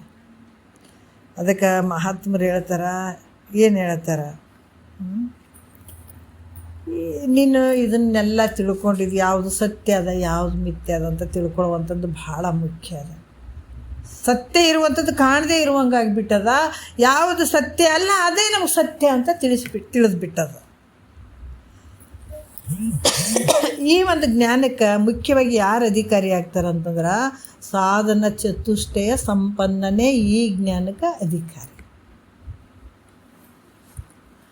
ಯಾಕಂದ್ರೆ ಇದನ್ನೇ ಎಲ್ಲಕ್ಕೂ ಈ ಜ್ಞಾನಕ್ಕೆ ಅಧಿಕಾರಿಯಾಗಿರ್ತಾನೆ. ಇದು ಸತ್ಯವಾಗಿರುವಂಥದ್ದು ಮಿಥ್ಯ ಆಗಿರುವಂಥ ವಸ್ತುವನ್ನು ತಿಳ್ಕೊಳ್ಳೋದ್ರಲ್ಲಿ ಎಲ್ಲರಿಗೆ ಐತೇನೆ ಇದು ತಿಳ್ಕೊಳ್ಳುವಂಥ ಶಕ್ತಿ. ಯಾರಿಗಾರ ಐತೇನ್ರಿ ಶಕ್ತಿ? ಇದು ಸತ್ಯದ ಮಿಥ್ಯ ಜಗತ್ತಿನೊಳಗೆ ಯಾರನ್ನ ಇಲ್ಲರಿ. ನಾವು ನೋಡುವಂಥದ್ದೆಲ್ಲ ಮಿಥ್ಯ ಐತ್ರಿ. ಇದು ಯಾವುದು ಸತ್ಯ ಅಲ್ಲ ಅಂತ ಯಾರನ್ನ ನಮ್ಗೆ ಹೇಳ್ಯಾರ? ಹೊರಗೆ ಎಲ್ಲ ಇಷ್ಟು ಕಡೆ ಎಲ್ಲ ಕಡೆ ತಿರುಗಾಡಿ ಬರೀ ಯಾರನ್ನ ಹೇಳ್ಯಾರ? ನೀವು ಎಲ್ಲರೂ ಸತ್ಯ ಅಂತಲೇ ಮಾಡಕತ್ತಾರೆ ಜಗತ್ತು. ಆದ್ರೆ ಯಾವುದು ಸತ್ಯ ಅದ ಯಾವುದು ಮಿಥ್ಯ ಅದಂತ ವಿವೇಕ ಎಲ್ಲರಿಗೂ ಇರೋಂಗಿಲ್ಲ, ಯಾರಿಗೂ ಒಬ್ರಿಗೆ ಇರ್ತದೆ ನೋಡಿ, ಒಬ್ರಿಗೆ. ಅದಕ್ಕೆ ಯಾಕಂತಂದ್ರೆ ಯಾಕೆ ಇತ್ತಿಗೆ ಆ ವಿಚಾರ ಬಂತು ಅಂತಂದ್ರೆ, ಅದಕ್ಕೆ ನಮ್ಮ ಮನಸ್ಸಿನಲ್ಲಿ ಪಾಪ ಪುಣ್ಯದ ಸಂಸ್ಕಾರಗಳು ಎಲ್ಲಿ ಬರ್ತಾವಂದ್ರೆ, ನಾವಂತೀವಿ ವಸ್ತುಗಳು ನಮ್ಗೆ ಸಿಕ್ಕಾಗ ನಾವು ಪುಣ್ಯ ರೀ ಅಂತ ಹೇಳ್ತೀವಿ. ವಸ್ತು ನಮ್ಮಿಂದ ಕೈ ಬಿಟ್ಟಾಗ ನಮ್ಗೆ ಪಾಪ ರೀ, ಪಾಪದ ಫಲ ರೀ ಅಂತೀವಿ. ಏನು ಪಾಪ ಇತ್ತನ್ರಿ ಹಿಂಗಾಯ್ತು ಅಂತೀವಿ, ಏನು ಪುಣ್ಯ ಇತ್ತನ್ರಿ ನಮಗಿಂಥದ್ದು ಸಿಕ್ಕಿತು ಅಂತೀವಿ. ಆದರೆ ನಿಜವಾಗಿ ಮಹಾತ್ಮರು ಹೇಳ್ತಾರೆ, ಇವೆಲ್ಲ ನಿರ್ಣಯ ಈ ಸಂಸ್ಕಾರದ ಒಂದು ಪಾಪ ಪುಣ್ಯದ ಫಲ ಎಲ್ಲಿ ನಡೀತಾವಂದ್ರೆ ನಿನ್ನ ಮನಸ್ಸಿನಲ್ಲಿ. ಯಾಕಂದ್ರೆ ನೀನು ಕೋಟಿ ಗಟ್ಟಲೆ ನೀನು ದುಡ್ಡು ಐತಪ್ಪ ಅಂತಂದ್ರೆ ನಿನ್ನ ಮನಸ್ಸು ನೆಮ್ಮದಿ ಇರಲಿಲ್ಲ ಅಂದ್ರೆ ತೊಗೊಂಡು ಏನು ಮಾಡ್ತಿ? ಅದಲ್ಲ, ಎಷ್ಟೇ ಇರಲಿ, ಬೇಕಾದಂಥ ಆಸ್ತಿದ್ರು ಎಷ್ಟೋ ಜನ ಒಬ್ರು ನೋಡ್ರಿ ಕೋಟಿಗಟ್ಟಲೆ ಅವ್ರಿಗೆ ಏನಿಲ್ಲ, ಆದರೂ ಮನಸ್ಸು ಏನೋ ನೆಮ್ಮದಿ ಇಲ್ಲರಿ, ಯಾಕೋ ಒಂಥರ ದುಃಖನೇ ಇರ್ತದ್ರಿ ನನ್ನ ಮನಸ್ಸು ಅಂತ ಹೇಳ್ತಿದ್ರು. ನನಗೆ ಭಾಳ ಆಶ್ಚರ್ಯ ಆಯ್ತು ಅದು ಮಾತು ಕೇಳಿ. ಮತ್ತು ಯಾವುದು ದುಃಖ ಇಲ್ಲ ಮನ್ಯಾಗ, ಯಾವುದು ತೊಂದರೆ ಇಲ್ಲ. ಇದು ನೋಡ್ರಿ ಸಂಸ್ಕಾರ ಹೆಂಗಿರ್ತದೆ, ಪಾಪದ ಫಲ. ಅದಕ್ಕೆ ನಿಜವಾದ ಸಂಪತ್ತು ಯಾವುದಪ್ಪ ಅಂದ್ರೆ ನಾವು ಅರ್ಥ ಮಾಡ್ಕೊಳ್ಬೇಕು. ಜಗ್ಗಿ ರೊಕ್ಕ ಇದ್ದವನು, ಜಗ್ಗಿ ಮನೆಗಳು ಕಟ್ಟಿದವನು, ಭಾಳಷ್ಟು ಕಾರ್ ಗಾಡಿಗಳನ್ನು ತೊಗೊಂಡವ, ಅವು ಏನರ ಸಂಪತ್ತು ಉಳ್ಳವನು ಅದಾನ ಅಂತ ಅನ್ನಂಗಿಲ್ಲ. ಯಾರು ಈ ಕ್ಲಾಸ್ ಕೇಳಿದವರು, ಯಾರು ಗುರುನಾಥನ ವಾಕ್ಯಗಳು ಕಿವಿಗೆ ಬಿದ್ದವರು, ಅವರು ಭಾಳಷ್ಟು ಸಂಪತ್ತು ಭರಿತವಾದಂಥ ಮನುಷ್ಯರಂತ ತಿಳ್ಕೊಳಂಗಿಲ್ಲ. ಏನು ಇರದೇ ಇದ್ದರೂ ಕೂಡ ಆನಂದವಾಗಿ ಎಷ್ಟದ ಅಷ್ಟನ್ನು ಉಂಡು ತಿಂದು ನೆಮ್ಮದಿಯಾಗಿ ಯಾರು ಜೀವನ ಮಾಡ್ತಾರ ಅವರು ದೊಡ್ಡ ಶ್ರೀಮಂತರು, ಅವರೇ ದೊಡ್ಡ ಶ್ರೀಮಂತರು. ಅದಕ್ಕೆ ಅಲ್ಲಿ ನಿರ್ಣಯ ಎಲ್ಲಿ ಆಗ್ತಂದ್ರೆ, ಮನಸ್ಸು ಕೂಡ ಶಾಂತವಾಗಿ ನೆಮ್ಮದಿಯಾಗಿ ಆನಂದವಾಗಿ ಸುಖವಾಗಿರ್ಬೇಕಾದ್ರೆ ಅದು ಪುಣ್ಯದ ಫಲನೇ ಬೇಕದು, ಇಲ್ಲಾಂದ್ರೆ ಇಲ್ಲ, ಸಾಧ್ಯ ಇಲ್ಲ. ಅದಕ್ಕೆ ಮನೆ ಒಳಗೆ ಭಾಳಷ್ಟು ಎ ಸಿ ಇರ್ತದೆ, ಮೈಯಾಗ BP ಇರ್ತಾರೆ ಮನಸ್ಸಿನಲ್ಲಿ, ಏನು ಮಾಡ್ತೀರಿ ತೊಗೊಂಡು? ನಾವು ಗಾಡಿ ಒಳಗೆ ಹೋಗ್ತಿರ್ತೀವಿ, ಕಾರ್ನಲ್ಲಿ ಹೋಗ್ತಿರ್ತೀವಿ, ಎಲ್ಲ ಕಿಟಕಿಗಳು ಹಾಕಿಬಿಟ್ಟು ಬಿಸಿಲು ಭಾಳ ಐತೆ ಅಂತ ಒಳಗೆ ಎ ಸಿ ಹಾಕಿರ್ತೀವಿ. ಆದ್ರೆ ಒಳಗೆ ಮನಸ್ಸಿನಾಗ ಗದ್ದಲ ನಡೆದಿತ್ತಂದ್ರೆ ಹೆಂಗಾಗಂಗಲ್ಲಿ ಕುಂದ್ರಕ್ಕಾಗ್ತದ? ಅಂತ ಎ ಸಿ ತಂಪಾದಂಥ ಒಂದು ಪರಿಸರವನ್ನು ನಾವು ಸ್ವೀಕಾರ ಮಾಡೋಕ್ಕಾಗ್ತದ? ಇಲ್ಲಲ್ಲ. ಏನು ಇರೋದು ಬೇಡ, ಯಾವ ಎ ಸಿನೂ ಬೇಡ, ಏನು ಬೇಡ. ಮನಸ್ಸೊಂದು ನಿನ್ನ ತಂಪೈತು ಒಳಗಿತ್ತಂತಂದ್ರೆ ಜಗತ್ತೆಲ್ಲ ತಂಪು ಕಾಣ್ತದೆ, ಜಗತ್ತೆಲ್ಲ ನೆಮ್ಮದಿಯಾಗಿ ಕಾಣ್ತದೆ, ಜಗತ್ತೆಲ್ಲ ಸುಖವಾಗಿ ಕಾಣ್ತದ. ಅದಕ್ಕೆ ಯಾವತ್ತು ಮನಸ್ಸನ್ನು ಏಕಾಗ್ರತೆ ಇಟ್ಕೊಳಕ್ಕೆ, ಶಾಂತವಾಗಿ ಇಟ್ಕೊಳಕ್ಕೆ ಪ್ರಯತ್ನ ಮಾಡಬೇಕು. ಮನಸ್ಸನ್ನು ಹೆಂಗೆ ಬೇಕಂಗೆ ಹರಿ ಬಿಡಬಾರ್ದು. ಅದಕ್ಕೆ ತಿಳಿಸಿ ಹೇಳಬೇಕು, ಮಹಾತ್ಮರ ವಾಕ್ಯ ಕೇಳಕ್ಕೆ ಹಚ್ಚಬೇಕು, ಒಳ್ಳೆಯದನ್ನು ರೂಢಿ ಮಾಡಿಸ್ಬೇಕು. ಅದಕ್ಕೆ ಇಲ್ಲಿ ಹೇಳ್ತಾರೆ ಏನಂದ್ರೆ, ಯಾರಿಗೆ ಇದು ನೋಡ್ರಿ, ಮನುಷ್ಯನಿಗೆ ನಾ ಈ ಭಾಳಷ್ಟು ವಿಚಾರಗಳು ಬಂದಾವೆ. ಸಂಸಾರದ ಮೇಲೆ ಭಾಳ ರುಚಿ ಬಂತು, ಸಾಯೋವರೆಗೂ ಭಾಳಷ್ಟು ಮಾಡಬೇಕು, ಎಷ್ಟು ಸಾಧ್ಯ ಆಗ್ತದೆ ಅಷ್ಟು ಕೂಡಿಸಿಡ್ಬಾರ್ದು ಅಂತ ಏನಿಲ್ಲ. ಮಾಡಬಾರ್ದೇನ್ರಿ ಸಂಸಾರ, ಮಾಡಬಾರ್ದೇನ್ರಿ ಅಂತಲ್ಲ, ನೀವು ಮಾಡಂಗೆ ಮಾಡು. ಅದರ ಪೂರ್ತಿ ಅದನ್ನು ಬೋರ್ ಇಳಿಸ್ಕೊಂಡು ಮಾಡಕ್ಕೆ ನಿಂದಿರಬೇಡ. ಅದರಿಂದ ಏನಾಗ್ತದಪ್ಪ ಅಂತಂದ್ರೆ ದುಃಖನೇ ಆಗ್ತದೆ. ಯಾವಾಗ ಎಷ್ಟು ಮಾಡಿದ್ರೆ ಅಷ್ಟೇ ಐತೆ, ಮಾಡಿದ್ರೆ ನಾನು ಎಷ್ಟು ಮಾಡ್ಬೇಕಾದ್ರೆ ಮಾಡ್ತೀನಪ್ಪ, ಅದ್ರ ಒಳಗೆ ಭಗವಂತ ನಿನ್ನ ಸ್ಮರಣೆ ನನಗೆ ಯಾವತ್ತೂ ಇರಲೋ, ನಿನ್ನ ನೆನೆಸ್ತೀನಿ ಅಂತ ನೀ ಕೆಲಸ ಮಾಡ್ಕೊಂಡು ನಿನ್ನ ಕರ್ಮಗಳು ಏನು ಅರ್ತಾವ ಪ್ರಾರಬ್ಧ ರೀತಿಯಿಂದ ಬರುವಂಥವು ನಂಗೆ ಮಾಡಿಕೊಂಡು, ಅದಕ್ಕೆ ಅದರ ವೇದಾಂತ ಓದುತ್ತಾ, ಸಿದ್ಧಾಂತ ತಿಳಿಯುತ್ತಾ, ಸದ್ಗುರು ವಾಕ್ಯ ಕೇಳುತ್ತಾ ಭವ ಇದ್ದಂಗೆ ಗೆದ್ದು ಹೋಗಂತ ಆ ಶಕ್ತಿ ಬರ್ತದೆ.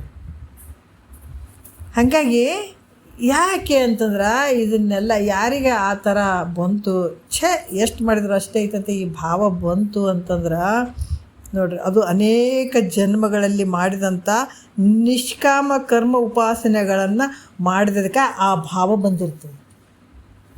ಎಷ್ಟು ಮಾಡಿದ್ರೆ ಅಷ್ಟೇ ಐತೆ, ನಾವು ಗುರುವಾಕ್ಯವನ್ನು ಕೇಳಬೇಕು, ಇನ್ನು ಗುರುಪಾದಕ್ಕೆ ಶರಣಾಗತನಾಗಬೇಕು. ನನಗಿದು ಸಾಕು ಸಂಸಾರ, ಎಷ್ಟು ಮಾಡಿದ್ರೆ ಇಷ್ಟೇ ಐತೆ ಅಂತ ಮನಸ್ಸಿನಲ್ಲಿ ಬಂದು ಮನಸ್ಸು ಅನ್ಬೇಕದು. ಅದು ಮಾಡೋಕ್ಕೆ ಅಂದ್ರೆ ಅದು ನಿಷ್ಕಾಮ ಪುಣ್ಯ. ನಾವೇ ತಿಳ್ಕೊಬೇಕು. ಈಗ ನಮ್ಮ ಮನಸ್ಸಿನಾಗ ಆಗ್ಯದಂದ್ರೆ ಯಾರನ್ನ ಬಂದು, ಹೌದಾ ನನ್ನ ಮನಸ್ಸು ಯಾರು ನೋಡ್ತಾರೆ? ಇಂಥ ಮನಸ್ಸಾಗ್ಯದ ಸಂಸಾರ ಮೇಲೆ ನೋಡ್ರಿ, ಮನ್ಯಾಗ ಅಪ್ಪ ಅಮ್ಮಗಾಗಿರ್ಬೋದು, ಮಂದಿ ಮಕ್ಕಳಿಗಾಗಿರ್ಬೋದು, ಗಂಡ ಹೆಂಡ್ತಿಗಾಗಿರ್ಬೋದು, ಹೆಂಡ್ತಿ ಗಂಡಗಾಗಿರ್ಬೋದು, ಏಟ್ ಮಾಡಿದ್ರೆ ಇಟ್ಟದಪ್ಪ ನಂಗೆ ಸಂಸಾರ ಸಾಕಾಗ್ಯದ ಮಾಡಿ ಅಂತ ಏನಾರು ಅಂದ್ರೆ, ತಲೆಗಿನ ಕೆಟ್ಟದನ್ನ ನಿನಗೇನಾಗ್ಯದ, ಚಂದ ಮಾಡ್ಬೇಕು, ಕಮ್ಮಗೆ ಮಾಡ್ಬೇಕು ಸಂಸಾರ ಅಂತಲೇ ಬೋಧನೆ ಮಾಡ್ತಾರೆ ಎಲ್ಲರೂ. ಹಿಂಗೆ ಹೇಳ್ರಿ, ನಮ್ಮ ಸಂಸಾರ ಮಾಡೋಕೆ ಮನಸ್ಸೇ ಇಲ್ಲಪ್ಪ, ಏನೋ ಒಂದು 4 ಮಂದಿ ಗುರುಗಳು ವಾಕ್ಯವನ್ನು ಕೇಳಬೇಕು, ಅದ್ರಾಗೆ ಇರಬೇಕು. ಯಾವ ಸಂಸಾರ ತೊಗೊಂಡು ಏನು ಮಾಡ್ತಿರಂದ್ರೆ ಇನ್ನೊಂದ್ಸಲ ನಮ್ಮ ಜೊತೆ ಮಾತಾಡೋಕೆ ಬರಂಗಿಲ್ಲ, ರುಚಿಕಟ್ಟಾಗಿ ಮಾತಾಡೋಕೆ ಬರಂಗಿಲ್ಲ, ಅವ್ರು ಯಾರೂ ಬರಂಗಿಲ್ಲ, ದೂರ ಇಡ್ತಾರೆ ನಮ್ಮನ್ನು, ಮತ್ತು ಒಂಥರ ನೋಡ್ತಾರೆ. ಮತ್ತೆ ಅವ್ರಿಗೇನು ಮಾಡಬೇಕು, ಇಂಥವ್ರು 98 ಜನ 99% ಅದಾರ. ಅವ್ರಿಗೇನು ಮಾಡಬೇಕು, ಎಲ್ಲರ ಮನೆಗಳು ವಿಷಯ ಮಾತಾಡಬೇಕು, ಅವ್ರು ಕಿಂಗ್ ಮಾಡಬೇಕೇನು ಕಿಂಗ್ ಮಾಡ್ಬೇಕನ್ನೋದು ಇವೇ ಮಾತುಗಳು ಆಡಬೇಕು. ಮತ್ತು ಪ್ರತಿ ಸಲ ಬರೀ ಸಂಸಾರ ವಿಷಯಗಳನ್ನು ಮಾಡಬೇಕು, ಅವ್ರಿಗೆ ಬೈಯೋದು ಇವ್ರಿಗೆ ಬೈಯೋದು ಮಾಡಬೇಕು. ಅಂದ್ರೆ ಚೆಂದಾಗಿ ಮಾತಾಡ್ತಾರೆ, ಇಲ್ಲಾಂದ್ರೆ ಮಾತಾಡೋಕ್ಕೆ ಬರೋಂಗಿಲ್ಲ. ಯಾರಿಗೊಬ್ಬರಿಗೆ ಈ ಭಾವ ಹುಡ್ತದೆ, ಯಾವುದು ಸತ್ಯ ಅದ ಯಾವುದು ಮಿಥ್ಯ ಅದಂತ ಯಾವಾಗ ವಿವೇಕ ಅಲ್ಲಿ ಜಾಗ್ರ ಆಯಿತು ಅಂದಾಗ, ನಮ್ಮ ಒಳಗೆ ನಮಗಾಯಿತು ಅಂದಾಗ ನಾವು ತಿಳ್ಕೊಳ್ಬೇಕು.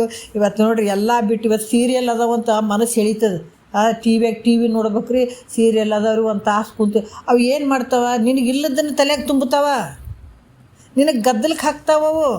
ನಮ್ಮ ಮನೆಗೆ ಏನು ಚಿಂತೆ ಇರಂಗಿಲ್ಲ, ಅವನ್ನ ನೋಡಿ ನೋಡಿ ನೋಡಿ ಇವು ಚಿಂತೆ ಹಚ್ಕೋತಾವೆ.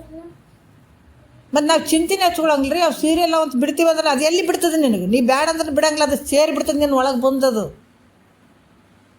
ಅದೇನೋ ಹೇಳ್ತಾರಲ್ಲ, ಮನೆ ಚಿಂತೆ ಮಾಡಂಗಿಲ್ಲ, ಮಂದಿ ಚಿಂತೆ ಮಾಡಿ ಬಡವಾಗಿದ್ನಂತ. ಹಾಗಾಗಿ ಇಲ್ಲಿ ಏನಾಗ್ತದೆ ಅಂತಂದ್ರೆ, ಅವರು ಮನೇದು ನಮ್ಮ ಆದಷ್ಟು ನಿನ್ನ ಚಿಂತೆನೇ ನೀವು ಬಿಟ್ಕೊಳ್ಬೇಕಾಗ. ನಿನ್ನ ಚಿಂತೆ ನೀವು ಬಿಟ್ಕೊಂಡು ಆದಷ್ಟು ಗುರುವಾಕ್ಯವನ್ನು ಕೇಳಬೇಕನ್ನುವಂಥದ್ದನ್ನು ನಾವು ಇನ್ನೊಂದಿಷ್ಟು ಇಂಥವೆಲ್ಲ ವಿಷಯಗಳನ್ನು ಕೇಳಿ ಕೇಳಿ ಕೇಳಿ ಮತ್ತೊಂದಿಷ್ಟು ನಾವು ಬಂದಕ್ಕೆ ಹೋಗ್ತೀವಿ. ಅದಕ್ಕೆ ಮಹಾತ್ಮರು ಹೇಳ್ತಾರೆ, ಇವೆಲ್ಲ ಬಿಟ್ಟು ಏನೇ ನಿನಗೆ ಒಂದು ಆಸೆ ಇರ್ಬೋದು, ಆಮಿಷಗಳಾಗಿರ್ಬೋದು, ವಿಷಯಗಳಾಗಿರ್ಬೋದು, ಅವೆಲ್ಲವನ್ನು ಸ್ವಲ್ಪ ದೂರ ಸರಿಸಿ ಅವಾಗ ಗುರುವಾಕ್ಯವನ್ನು ಕೇಳಬೇಕಂತನ್ನುವಂಥ ಮನಸ್ಸು ನಿನಗೇನಾದರೂ ಬಂತು ಅಂತಂದ್ರೆ ಅದು ಎಷ್ಟೋ ಜನ್ಮದಿಂದ ಮಾಡಿದಂಥ ಪುಣ್ಯದ ಫಲ ಅಂತ ತಿಳ್ಕೊಬೇಕು, ನೀನೇ ತಿಳ್ಕೊಬೇಕು. ಯಾಕಂದರೆ ಇಷ್ಟೆಲ್ಲ ಬಿಟ್ಟು ಇವತ್ತು ಒಂದು ಅರ್ಧ ಗಂಟೆ ಕುಂತು ಗುರುವಾಕ್ಯ ಕೇಳ್ತೀವಿ ಅಂದ್ರೆ ಇದು ತಪಸ್ಸಿದು. ತಪಸ್ಸು ಅಂದ್ರೆ ಕಣ್ಣು ಮುಚ್ಕೊಂಡು ಹಿಂಗೆ ಕುಂತಿರೋದು ತಪಸ್ಸು ಅಂತಲ್ಲ. ನಾವು ಇದೇನು ಶ್ರದ್ಧೆಯಿಂದ ಇದು ಕೇಳ್ತೀವಲ್ಲ, ಇದು ಒಂದು ದೊಡ್ಡ ತಪಸ್ಸು. ಅದಕ್ಕೆ ಭಾಳ ಜನ್ಮದ ಒಂದು ಪುಣ್ಯದ ಫಲದಿಂದ ಅದಕ್ಕೆ ವಿವೇಕ ಉದಯ ಆಗ್ಯದ ಮನಸ್ಸಿನಲ್ಲಿ. ಅದಕ್ಕೆ ಶುದ್ಧ ಅಂತಃಕರಣ ಉಳ್ಳಂಥವನಿಗೆ ಯಾವುದು ಸತ್ಯ ಯಾವುದು ಮಿಥ್ಯ ಅನ್ನುವಂಥ ವಿವೇಕ ಬಂದುಬಿಡ್ತದೆ ನೋಡ್ರಿ. ಯಾವುದು ಸತ್ಯದ ಯಾವುದು ಮಿಥ್ಯದ ಅನ್ನುವಂಥದ್ದು ಆ ವಿವೇಕ ಒಳಗೆ ಹುಟ್ಟಿಬಿಡ್ತದೆ. ಅದು ಯಾರಿಗೆ? ಶುದ್ಧ ಅಂತಃಕರಣ ಉಳ್ಳಂಥವನಿಗೆ ಶುದ್ಧ ಇರಬೇಕದು. ಅದರಿಂದ ಇಲ್ಲಿ ಯಾವ ರೀತಿ ಅಂತಂದ್ರೆ ಬಹಳಷ್ಟು ಪರಿಪಕ್ವ ಅಂತಃಕರಣಕ್ಕೆ ಇದೆಲ್ಲ ಇರುವಂಥದ್ದು. ಈ 4 ಸಾಧನೆಗಳಲ್ಲಿ ವಿವೇಕ ಅನ್ನುವಂಥದ್ದು ಮೊದಲನೇದು. ಯಾಕಂದ್ರೆ ಈ 4 ಸಾಧನೆಗಳಲ್ಲಿ ವಿವೇಕ ಅನ್ನುವಂಥದ್ದು ಮೊದಲನೇದು. ಅಂದ್ರೆ ಈ ವಿವೇಕ ಅನ್ನುವಂಥದ್ದು ಯಾವುದು ಸತ್ಯ ಯಾವುದು ಮಿಥ್ಯದ ಅನ್ನುವಂಥದ್ದು ತಿಳಿಯುವಂಥ ಭಾವ ಬರ್ತದಲ್ಲ, ಒಂದು ಮನೆಗೆ ಕಾಲಮ್ ಹೆಂಗೆ ಮುಖ್ಯ ಅದೋ ಅದೇ ರೀತಿ ಇದು ಒಂದು ಬುನಾದಿ ಭಾಳ ಮುಖ್ಯ ಇರ್ತದೆ ನೋಡ್ರಿ ಮನೆಗೆ. ಅದೇ ರೀತಿ ಕೂಡ ವಿವೇಕ ಅನ್ನುವಂಥದ್ದು ಅದು ಒಂದು ಭಾಳಷ್ಟು ಆಧಾರ ಅದು. ಮತ್ತು ಈ ವಿವೇಕದಿಂದ ವೈರಾಗ್ಯ ಬರ್ತದೆ. ವಿವೇಕ ಇರಲಿಲ್ಲ ಅಂದ್ರೆ ವೈರಾಗ್ಯ ಬರೋಂಗಿಲ್ಲ. ಯಾವುದು ಸತ್ಯ ಅದು ಯಾವುದು ಮಿಥ್ಯ ಅಂತ ನಮಗೆ ತಲೆಗೆ ಗೊತ್ತಾಯ್ತಂದಾಗ ನಾವು ಮಿಥ್ಯ ಇದ್ದದ್ದನ್ನು ಬಿಟ್ಕೊಳ್ತೀವಿ, ಸತ್ಯ ಇದ್ದದ್ದನ್ನು ಹಿಡ್ಕೊಳ್ತೀವಿ. ಇಲ್ಲ, ಅದೇ ವೈರಾಗ್ಯ. ವೈರಾಗ್ಯ ಅಂದ್ರೆ ಏನು? ನಾವು ವಿಷಯಾದಿಗಳ ಮೇಲೆ ನಮಗೆ ದೋಷ ಗೊತ್ತಾಗಬೇಕು. ತೊಗೊಂಡು ಏನು ಮಾಡ್ಬೇಕು ರೀ? ಈಗ ನಾವು ಬಂಗಾರ ಹಾಕ್ಕೋತೀವಿ, ನಾವು ವಿಚಾರ ಮಾಡಬೇಕು. ಎಷ್ಟೋ ಜನ ನೋಡ್ರಿ ಏನು ಸಹಾಯಕ್ಕಾಗ್ತಾವ, ನಮಗೊಂದು ತೊಲಿ ಬಂಗಾರ ಆದ್ರೆ ಒಂದು ಏನು ಹೇಳ್ತಾರೆ ನೋಡ್ರಿ, ಕಾಸಿನ ಸರ ಈ ಸರ ಇದೊಂದು ಹಾಕೊಂಡ್ರೆ ನನಗೆ ಭಾಳ ಮತ್ತು ಆಸೆ ಈಡೇರ್ದಂಗೆ ಆಗ್ತದೆ ಅಂತಾರೆ. ಆಸೆ ಇಟ್ಕೊಂಡಿರ್ತಾವ. ಆದ್ರೆ ನಾವು ಅಂದ್ಕೊಳ್ಬೇಕು, ಇವತ್ತೇನೇ ನಮ್ಮ ಮೈ ಮೇಲೆ ಬಂಗಾರ ಹಾಕ್ಕೊಂಡಿವಿ ಅಂತಂದ್ರೆ ನಾವು ಆಪತ್ತು ಕಾಲದಾಗ ನಾವು ಮಾರ್ಕೋತೀವಿ ಅಂತ ಒಂದಾಗಿರ್ಬಹುದು. ಆದ್ರೆ ನೀನು ಮಾರ್ಲಾರ್ದು ಹಂಗೆ ಇಟ್ಟರು ಕೂಡ ಏನಾಗ್ತದೆ ಮುಂದೆ ಭಾಳಷ್ಟು ಜನ ಹಾಕ್ಕೊಳ್ಳೋರ. ನೀನಂತೂ ಒಯ್ಯೋಕ್ಕಾಗಂಗಿಲ್ಲ, ಒಂದು 4 ದಿವಸ ಹಾಕ್ಕೋತೀನಿ, ಹೋಗ್ಬೇಕಾದಾಗ ಎಲ್ಲ ಬಿಟ್ಟು ಹೋಗ್ತೀನಿ ನೀವು ಕಿಂದಲುಕ್ಕೆ, ನಾನಂತೂ ಒಯ್ಯವಲ್ಲ. ಮತ್ತು ಹಿಂಗೆ ಅಂದಾಗ ಆಸೆ ಇರ್ತದೆ ಯಾರಿಗಾರ. ಅವು ಇನ್ನೊಬ್ರಿಗೆ ಬಿಟ್ಟ ಹೋಗ್ಬೇಕಲ್ಲ, ಅವ್ನು ತೊಗೊಂಡು ಏನು ಮಾಡೋದು? ಬ್ಯಾಡ ಬಿಡಪ್ಪ, ಅವ್ನು ತೊಗೊಂಡು ನಾವೇನು ಮಾಡಬೇಕು? ಏಟ್ ಹಾಕ್ಕೊಂಡ್ರೆ ಅಟ್ಟೆದು ಇಲ್ಲಿ ಬಿಟ್ಟು ಹೋಗೋದೇ ಇರ್ತದಲ್ಲ, ಅದು ಏನು ಮಾಡೋದಂತ ಹಿಂಗೆ ಮನಸ್ಸಿಗೆ ಬಂದ್ರೆ ಮತ್ತೆ ಗೆದ್ದು ಬಿಟ್ಟಿನಿ ನೀನು, ದುಃಖನೇ ಇಲ್ಲ ಅಲ್ಲಿ. ಅದಕ್ಕೆ ಯಾವಾಗ ಇದು ಮಿಥ್ಯೆ ಇತ್ತು ಅಂತ ಗೊತ್ತಾಯಿತು, ಸತ್ಯ ಅಂತ ಗೊತ್ತಾಯ್ತು ಅಂದಾಗ ನಿನಗೆ ಮಿಥ್ಯೆ ಇರುವಂಥದ್ದು ಬಿಟ್ಕೊಡ್ತೀಯಲ್ಲ, ಅದು ವೈರಾಗ್ಯ. ಇದು ವಿವೇಕದಿಂದ ವೈರಾಗ್ಯ ಉತ್ಪನ್ನ ಬರ್ತದೆ. ಯಾವಾಗ ನಿನ್ನ ಮನಸ್ಸಿನಾಗ ವಿವೇಕ ಬಂತು ಅಂದಾಗ ಅವಾಗ ವೈರಾಗ್ಯ ಬರ್ತದೆ. ಮತ್ತು ವಿವೇಕ ಬರಲಿಲ್ಲ ಅಂದ್ರೆ ವೈರಾಗ್ಯ ಹೆಂಗೆ ಬರ್ತದೆ? ಬಿಡೋಕ್ಕೆ ಹೆಂಗೆ ಆಗ್ತದೆ? ಮತ್ತೆಲ್ಲನೇ ರುಚಿ ಅನ್ನಿಸ್ದಾಗ ಹೆಂಗೆ ಬಿಡೋಕ್ಕಾಗ್ತದೆ? ಈಗ ನಮ್ಗೆ ಶುಗರ್ ಭಾಳಷ್ಟು ಜನ ನೋಡ್ರಿ, ಮೊದಲೇ ಏನು ಇರ್ತಿರ್ಲಿಲ್ಲ, ಶುಗರ್ ಚೆನ್ನಾಗಿ ತಿಂದು ಎಲ್ಲ ಮಾಡ್ತಿದ್ರು. ಏನು ಗೊತ್ತಿಲ್ಲ ಮೊದಲು. ಆವಾಗ ಒಂದು ಸ್ವಲ್ಪ ಶುಗರ್ದ ಲಕ್ಷಣಗಳು ತೋರ್ಸಕತ್ತಿದ್ವು. ಆವಾಗ ಕಾಲು ಉರಿ, ಕೈ ಉರಿ, ಬೆನ್ನು ನೋವು, ಕೈ ನೋವು, ಕಾಲು ನೋವು ಎಲ್ಲ ಶುರುವಾದವು. 4 ಮಂದಿ ಹೇಳ್ತಾರೆ, ನೋಡಪ್ಪ ನೀನು ಶುಗರ್ ಇರ್ಬೋದು, ಇದಕ್ಕೆ ಮೈ ಕೈ ನೋವು ಇರ್ಬೋದು ನೋಡಪ್ಪ ಅಂತ ಹೇಳ್ತಾರೆ. ಹೇಳಿದಗಳನ್ನೇ ಆವಾಗ ಗೊತ್ತಾಗ್ತದೆ, ಹೌದು ಇದ್ರೂ ಇರ್ಬೋದು, ನನಗೆ ಯಾಕೋ ಹಿಂಗೆ ಶುಗರ್ ಇದ್ದದೇನೋ ಮೈ ಕೈ ಎಲ್ಲ ನೋಯಕತ್ತದ ಅಂತ ಆವಾಗ ತಿಳ್ಕೊತಾನೆ. ತಿಳ್ಕೊಂಡು ಕೇಸಿ ಯಾವಾಗ ಅವನಿಗೆ ಗೊತ್ತಾಗ್ತದೆ ಇದು ತಿನ್ನಬಾರ್ದಪ್ಪ ಒಂದು ಸ್ವಲ್ಪ ದಿವ್ಸ ನೋಡ್ಬೇಕಂತೇಳಿ ಆತ ಬಿಟ್ಬಿಡ್ತಾನೆ ಶುಗರ್. ಅಲ್ಲಿ ಗೊತ್ತಾಯ್ತು ನೋಡ್ರಿ. ಯಾಕಂದ್ರೆ ಶುಗರ್ ಅದನ್ನುವಂಥ ವಿವೇಕ ಆಯಿತು, ಅದರಿಂದನೇ ಇಷ್ಟೆಲ್ಲ ತೊಂದರೆ ಆಗಕತ್ತದ ಅಂತಂದಾಗ ಅವ ಬಿಟ್ಕೊಂಡ್ಬಿಡ್ತಾನೆ ಶುಗರ್. ಯಾಕಂದ್ರೆ ಅದರಲ್ಲಿ ತೊಂದರೆ ಐತಲ್ಲ. ಅದ್ರಾಗ ಮನುಷ್ಯನಿಗೆ ಯಾವುದು ನಿತ್ಯ ಅದ ಸತ್ಯ ಅದನ್ನುವಂಥದ್ದು, ಯಾವುದು ಮಿಥ್ಯೆ ಐತೆ, ನಾವು ಮಾಡುವಂಥದ್ದೆಲ್ಲ ಮಿಥ್ಯೆ ಐತೆ. ಹುಟ್ಟಕತ್ತಾರ, ಸಾಯಕತ್ತಾರ, ಓದೋರು ಯಾರು ಒತ್ಕೊಂಡು ಹೋಗಿಲ್ಲ. ಎಲ್ಲ ಭಾಳ ಮಂದಿ ಹೋಗ್ಯಾರಿಲ್ಲ, ನಮಗೆ ಸಾಮಾನುಗಳು ಬಿಟ್ಟು ಹೋಗ್ಯಾರ, ಎಲ್ಲ ಸಾಮಾನುಗಳು ಬಿಟ್ಟ. ಅದು ಯಾರು ಎಲ್ಲರೂ ಒತ್ಕೊಂಡೋಗ್ಯಾರ ಲಾರಿ ತುಂಬಿ, ಯಾರು ಲಾರಿ ತುಂಬಿ ಹೋಗಿಲ್ಲ. ಮತ್ತು ಅವ್ರು ಹೋಗ್ಯಾರ ಅಂದ್ರೆ ನಾವು ಹಂಗೆ ಹೋಗೋರಿ ಬಿಟ್ಕೊಟ್ಟು. ಮತ್ತು ಹಿಂಗೆ ತಿಳ್ಕೊಂಬಿಟ್ಟಾಗ ಯಾವಾಗ ಈ ಭಾವ ಬಂತಂದಾಗ ವೈರಾಗ್ಯ ಬರ್ತದೆ, ಬಿಟ್ಕೊಳಕ್ಕೆ ವೈರಾಗ್ಯ ಬರ್ತದೆ. ಅದಕ್ಕೆ ಇದು ನಿತ್ಯ, ಇದಕ್ಕೆ ಅನಿತ್ಯ ಅಂತ ಹಿಂಗೆ ನಿರ್ಧಾರ ಮಾಡುವಂಥದ್ದು ಯಾವುದು ವಿವೇಕ. ಇದು ನಿತ್ಯ ಅದ, ಇದು ಸತ್ಯ ಅದ, ಅನಿತ್ಯ ಅದ ಅಂತ ಅರಿಯುವಂಥದ್ದು. ಈ ರೀತಿ ಅರಿಯುವಂಥದ್ದು ಯಾವಾಗಲೂ ಇರುವಂಥದ್ದು ಇದಕ್ಕೆ ಆತ್ಮ ಅಂತ ಹೇಳ್ತಾರೆ. ಇದಕ್ಕೆ ಯಾವ್ದು ತಿಳಿತದ ಅದು ಆತ್ಮ, ಯಾವುದು ತಿಳಿಸಿಕೊಳ್ತದ ಅದು ಅನಾತ್ಮ. ಈ ರೀತಿಯಾಗಿ ಇರುವಂಥದ್ದು. ಮತ್ತು ಇಲ್ಲಿ ದ್ರಷ್ಟ ಅಂತ ಕೂಡ ಹೇಳ್ತಾರೆ. ಅರಿಸಿಕೊಳ್ಳುವುದು ದೃಶ್ಯ, ಅರಿಸಿಕೊಳ್ಳುವಂಥದ್ದು ದೃಶ್ಯ ಅದು. ಮತ್ತು ಅದು ಹೆಂಗೈತಪ್ಪ ಅಂತಂದ್ರೆ ಜಡವಾಗಿರುವಂಥದ್ದು. ಅರಿಸಿಕೊಳ್ಳುವಂಥದ್ದು ಏನದ ಅದೆಲ್ಲ ಜಡ ಅನ್ನಿಸ್ತದೆ. ಮತ್ತು ಅರಿಯುವಂಥವ್ನು ಯಾರಂದ್ರೆ ದೃಗ್ ಅಂದರೆ ಅವನು ಅರಿಯುವಂಥವನು, ಅದು ಯಾವಾಗಲೂ ನಿತ್ಯವಾಗಿರುವಂಥವನು. ಅರಿಸಿಕೊಳ್ಳುವ ದೃಶ್ಯ ಜಡ ಹೆಂಗೈತದು ಮಿಥ್ಯವಾಗಿರುವಂಥದ್ದು. ಅರಿಸಿಕೊಳ್ಳುವಂಥದ್ದು ಜಡವಾಗಿರುವಂಥದ್ದು, ಅದು ಮಿಥ್ಯವಾಗಿರುವಂಥದ್ದು. ಅದಕ್ಕೆ ಈ ವಿವೇಕ ನಿನಗೇನಾದರೂ ಆಯ್ತಂದ್ರೆ, ಅದಕ್ಕೆ ಇದು ವಿವೇಕ ಬರುವಂಥದ್ದೇ ಭಾಳ ಜನ್ಮದ ಪುಣ್ಯ. ಇದು ಯಾವಾಗ ವಿವೇಕ ಜಾಗ್ರ ಆಯಿತು ಅಂತಂದಾಗ ಇಹಪರ ಭೋಗಗಳಲ್ಲಿ ನಿನಗೆ ವೈರಾಗ್ಯ ಬರ್ತದೆ, ಅವಾಗ ಬರ್ತದೆ, ಅಲ್ಲಿ ತನಕ ಬರೋಂಗಿಲ್ಲ ಇದು. ಅದಕ್ಕೆ ಇಹದಲ್ಲೂ ಮತ್ತು ಪರಲೋಕದಲ್ಲಿ ಕೂಡ ವೈರಾಗ್ಯ ಬರ್ತದೆ ಯಾವಾಗ ವಿವೇಕ ನಿನಗೆ ಜಾಗ್ರ ಆದಾಗ. ಅದಕ್ಕೆ ಇಹದಲ್ಲಿ ನೀವು ಮಾಡುವಂಥದ್ದು ಪ್ರತಿಯೊಂದು ವಸ್ತುಗಳಾಗಿರ್ಬೋದು, ಪರಲೋಕದಲ್ಲಿ ಅನುಭವಿಸುವಂಥ ಭೋಗದ ವಸ್ತುಗಳಾಗಿರ್ಬೋದು, ಇವೆಲ್ಲ ಅನಿತ್ಯದಿಂದ ಕೂಡ್ಯಾವ. ನಾವು ಎಚ್ಚರಿಕೆ ಇಟ್ಕೋಬೇಕು, ಇದನ್ನು ತಲೆಗೆ ಇಟ್ಕೊಂಡೇ ಇರಬೇಕು ಯಾವಾಗಲೂ. ನಾವು ಏನು ಮಾಡಾಕತ್ತೀವಿ ಅದೆಲ್ಲ ಮಿಥ್ಯಾದಂತಲೇ ತಲೆಗೆ ಇಟ್ಕೋಬೇಕು ನಾವು. ಸ್ವರ್ಗಾದಿ ಭೋಗಗಳು ಕೂಡ ಅವನು ಮಿಥ್ಯಾದವಂತಲೇ ತಲೆಗೆ ಇಟ್ಕೋಬೇಕು. ಈ ಇಹಲೋಕದ್ದು ಪರಲೋಕದ್ದು ಅವೆಲ್ಲ ಮಿಥ್ಯಾದವಂತ ನಾವು ಯಾವಾಗಲೂ ಜಾಗ್ರ ಇರಬೇಕು. ಅದರಿಂದ ಇವೆಲ್ಲ ಮಿಥ್ಯ ಆಗ್ಯಾವ. ಹೆಂಗೆ ಅದಾವಂತ ತಿಳ್ಕೊಬೇಕು. ಸ್ವಪ್ನ ಅಂದ್ರೆ ನಾವು ಹುಟ್ಟುತ್ತೀನಿ, ಸಾಯ್ತೀನಿ, ಇಹಲೋಕದ ಭೋಗಗಳು. ನೀ ಬಂಗಾರದ ಚೇರ್ ಇಟ್ಕೊಂಡು ಮೆರೆದಾಡು, ಅದನ್ನು ಕನಸೇ ಅದು. ಮಿನಿಸ್ಟ್ರಾಗಿ ಮೆರೆದಾಡು, ಕನಸೇ ಅದು. ಪ್ರಧಾನಮಂತ್ರಿ ಆಗು, ಕನಸೇ ಅದದು. ಅದೇನು ಸತ್ಯ ಅದನ್ನು ಅದ್ರ ಬಡ್ದಾಡಕ್ಕೆ ನಿನಗೆ. ಅದಕ್ಕೆ ಇಹಲೋಕದಲ್ಲಿರುವಂಥ ಭೋಗಗಳಾಗಿರ್ಬೋದು, ಪರಲೋಕದಲ್ಲಿ ಹೋಗುವಂಥ ಭೋಗಗಳಾಗಿರ್ಬೋದು, ಇದು ಇಂದ್ರಜಾಲದಂತೆ ಅವು ಹೆಂಗದಾವ ಮಿಥ್ಯೆ ಅದಾವ. ಅವು ಹೆಂಗದಾವ ಕನಸಿನಾಗ. ಅದಕ್ಕೆ ಕನಸಿನೊಳರಸಿಗೆ ಬಡತನವಾಗೆ ತಜ್ಜನಿತ ದುಃಖವನೆಚ್ಚರೋಳು ನೀಗಿದಂತೆ ತನ್ನಗೆ ಸಂಸ್ಕೃತಿ ಮಾಯೆ ವಿಕೃತಿಂ ತೋರೆ ಮತ್ತನುಭವದಿಂದರಿದೊಡೆ ಪುಸಿಯೆಂದು ನಿಜವನರಿದ ಯೋಗಿಗಾವ ಕರ್ಮದ ಕಾಟ ಭಜನೆಯಿಂದಾವ ಪುಣ್ಯದೋಳು ಒಡಗೂಟ. ಎಷ್ಟು ಚಂದ ಹೇಳ್ತಾರೆ ನೋಡು. ಕನಸಿನೋಳರಸಿಗೆ ಬಡತನವಾಗೆ ತಜ್ಜನಿತ ದುಃಖವನೆಚ್ಚರೋಳು ನೀಗಿದಂತೆ ತನ್ನಗೆ ಸಂಸ್ಕೃತಿ ಮಾಯೆ ವಿಕೃತಿಂ ತೋರೆ ಮತ್ತನುಭವದಿಂದರಿದೊಡೆ ಪುಸಿಯೆಂದು. ಯಾವಾಗ ಇದನ್ನು ಅನುಭವದಿಂದ ತಿಳ್ಕೊತ ಹೋಗ್ತೀವಿ, ಇವೆಲ್ಲ ಸುಳ್ಳು ನೋಡಿ. ಭಾಳ ಅದ್ಭುತ ಅದಲ್ಲ. ಅದಕ್ಕೆ ಇವೆಲ್ಲ ನಮಗೆ ತೋರ್ತವ. ಹೆಂಡತಿ, ಮಕ್ಕಳು, ಈ ಶರೀರ ಐತಲ್ಲ, ಇದು ಇಂದ್ರಜಾಲದಂಗೆ, ಇದನ್ನು ಸುಳ್ಳೇ. ಇದು ಎಲ್ಲ ಸುಳ್ಳು ಅದಾವೆ. ಇವೆಲ್ಲ ನಾವು ಮಾಡುವಂಥ ಸಂಸಾರ ಸುಳ್ಳು ಎಲ್ಲ.